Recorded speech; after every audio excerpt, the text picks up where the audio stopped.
امروز تو مدرسه بازم با امیر که 2 کلاس ازمون بالاتر دعوام شد. بازم دعوا؟ بعد با مدرسه صحبت. نه بابا با مدرسه حل نمیشه. خودم ترتیب این امیره رو میدم. پسر 8 سال از تو کوچیک‌تره. ترتیبش میده. گوه میخوری تو ترتیب. ولی این دفعه فرق داشت.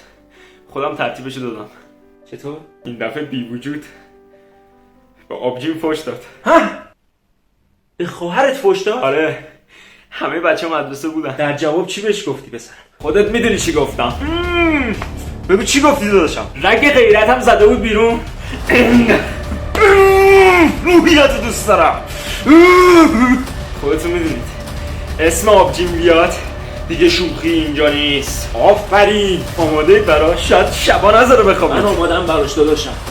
من آمادم. تو چشاش نگاه کردم گفتم باش. راهمو گرفتم و رفتم. یه نگاه به فیزیکم کنید. رونی کلمن چیزی هم. خدایا من چی کار کردم که این شده پسرم؟ حیف که خجالت میکشم بگم چیکار کردی. خفه شو.